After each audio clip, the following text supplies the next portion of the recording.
Friends, welcome to மனோ 360. இன்றைக்கி நாம் இட்லிக்கும் தோசைக்கும் தொட்டுக்கிற மாதிரி ஒரு தக்காளி குருமா எப்படி செய்கிறதுன்னு பார்க்கலாம். வாங்க வீடியோக்கு போகலாம்.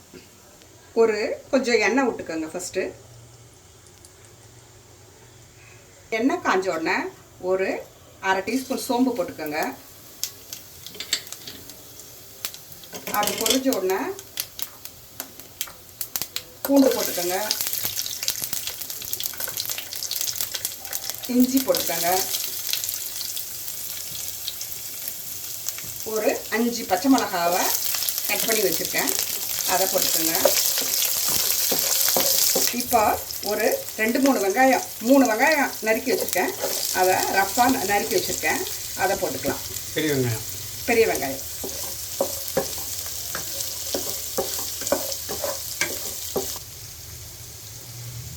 இப்போ உப்பு போட்டுக்கலாம். அந்த வெங்காயம் வதங்கும் போது கொஞ்சம் எப்பவுமே நம்ம உப்பு போடுவோம் இல்லையா, வதங்கிறதுக்கு அந்த மாதிரி உப்பு போட்டுக்கோங்க. கசகசா ஒரு பெரிய ஸ்பூனில் போட்டுக்கோங்க. நான் குட்டி ஸ்பூன்றதுனால இப்போ போட்டுக்கிறேன். ஒரு 7-8 முந்திரி பருப்பு போட்டுக்கோங்க.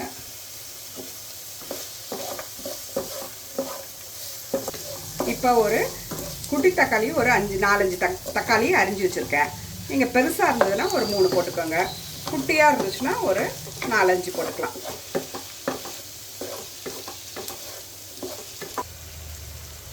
தேங்காய் போட்டுக்கோங்க. நல்லா ஒரு 1.5 கை போட்டுக்கோங்க. தேங்காய் துருவல்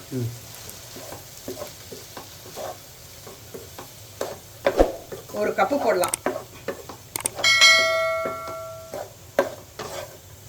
ஃப்ரெண்ட்ஸ், இது மாதிரி நல்லா வதங்கின உடனே நம்ம ஆஃப் பண்ணிடலாம்.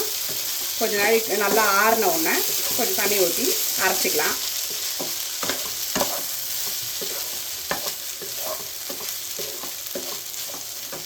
நல்லா ஆறட்டும். இது மாதிரி நைஸாக அந்த எல்லா வெங்காயம் தக்காளி எல்லாம் இது வதக்கினது எல்லாத்தையும் அரைச்சிட்டு வந்துட்டேன், நைஸாக அரைச்சிட்டு வந்துட்டேன். சரி, இப்போ நம்ம தாளிச்சிக்க வேண்டியதுதான். சரி,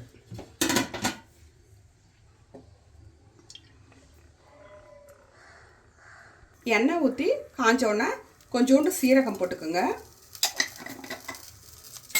ஒரு பே லீஃப் போட்டுக்கோங்க, 2 கிராம்பு போட்டுக்கோங்க.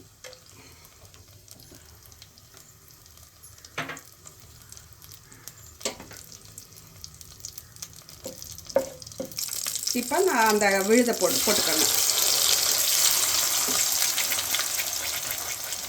இப்போ நல்லா கலரி விட்டுக்கோங்க.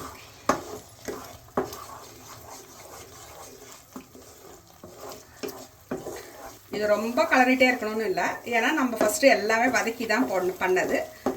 கொஞ்சம் அந்த இந்த வாசனை இருக்கா, நம்ம மஞ்சப்பொடி, ரெட் சில்லி பவுடரு, இந்த காஷ்மீர் சில்லியெல்லாம் போட போகிறோம் இல்லையா, அதுக்கு இது பண்ணிட்டா போதும். அந்த வாசனை போகிறதுக்காக நம்ம கொஞ்சம் வதக்கினா போதும். இப்போ கொஞ்சம் வதக்கியாச்சு. இப்போ நம்ம பொடியெல்லாம் போட்டுக்கலாம். 1/2 ஸ்பூன் மஞ்சள் பொடி போட்டுக்கோங்க. அதே மாதிரி காஷ்மீர் சில்லி ஒரு 1/2 ஸ்பூன் போட்டுக்கோங்க.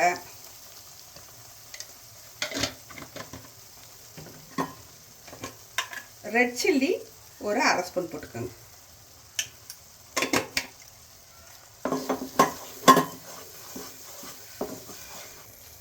கரம் மசாலா ஒரு இந்த குட்டி ஸ்பூனால் 1 ஸ்பூன் போட்டுக்கோங்க. இந்த குட்டி ஸ்பூன் பாருங்கள், இவ்வளோதான். இது 1 போட்டால் போதும். ஃப்ரெண்ட்ஸ், நம்ம ஃபஸ்ட்டு வெங்காயத்துக்கு தானே போட்டோம், இது வெங்காயம் வதக்கும் போது போட்டேன். இப்போ இன்னும் கொஞ்சம் உப்பு போட்டுக்கோங்க. உங்களுக்கு தேவையான அளவு வச்சு பார்த்து போட்டுக்கோங்க. நல்லா வதங்கிடுச்சு பாருங்கள் ஃப்ரெண்ட்ஸ். இப்போ நம்ம அந்த மிக்சியெலாம் இது பண்ண தண்ணியை அப்படியே விட்டுக்கலாம். இன்னும் கூட தண்ணி விடலாம், நல்லா கொஞ்சம் தண்ணியாகவே இருக்கலாம். இதை பாருங்கள், இன்னமும் தண்ணி விட்டுக்கலாம். இப்போ இதில் விட்டுக்கலாம். ஒரு டோட்டலாக ஒரு 3 கப்பு விட்டுக்கலாம். இப்போ இதில் ஃபுல்லாக அரைச்சி நெல்லாம் விட்டதுனால என்ன எல்லா பொருளுமே இப்போ அரைஞ்சி அப்படியே ஃபுல்லாக இதில் வந்துடுச்சு. இப்போ எசன்ஸ் அப்படி ஜூஸ் மாதிரி ஆகிடுச்சு. இப்போ எதுவுமே எடுத்து சின்ன பசங்க கூட எடுத்து வெளியே போடுறதோ, அந்த வெங்காயம் தூக்கி போடுறது, தக்காளி போடுறது எதுவுமே கிடையாது. ஆமாம், எல்லாமே நம்ம அரைச்சிட்டதுனால அப்படியே எல்லாமே எசன்ஸ் இறங்கின மாதிரி இருக்கும். குழம்பும் நல்லா இதுவாக இருக்கும் பாருங்க, பார்க்குறதுக்கும் நல்லா இருக்கும். அந்த ஸ்ட்ரக்சரும் அந்த எல்லாம் டெக்ஸ்சர் அந்த நல்லா இருக்கும். கழுவி வச்சுக்கோங்க. கருவேப்பிலை கொத்தமல்லி நல்லா இது பண்ணி வச்சுக்கோங்க. அதான் நல்லா கழுவி வச்சுட்டு அதை போட்டுக்கோங்க. கருவேப்பிலை கொத்தமல்லி போட்டு ஒரே ஒரு கொஞ்சோண்டு நெய்யில் இது சோம்பு துளியோண்டு ஒரு 1/4 ஸ்பூன் சோம்பை தாளித்து லாஸ்ட்டில் கொட்டிடலாம். ஊற்றி சோம்பு கொஞ்சோண்டு தாளிச்சிக்கலாம்.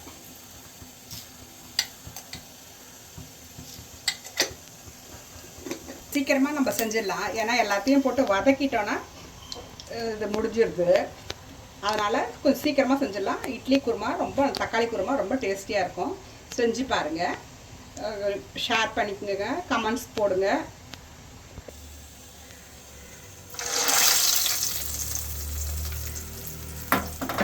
இப்போ பாருங்கள், சூப்பரான டேஸ்டியான தக்காளி குருமா ரெடி ஆகிடுச்சு. இப்போ பாருங்கள், சுட சுட மல்லிகைப்பூ இட்லி மாதிரி பக்கத்துலேயே வச்சுருக்கேன். பழக்கம் போல் இதை பாருங்கள் எடுத்து இந்த பாருங்கள் எடுத்து நான் சாப்பிட போகிறேன். நீங்களும் வாங்க சாப்பிட்லாம் ஒன்றா சேர்ந்து. இந்த வீடியோ பிடிச்சிருந்துன்னா லைக் பண்ணுங்கள், ஷேர் பண்ணுங்கள், கமெண்ட் பண்ணுங்கள்.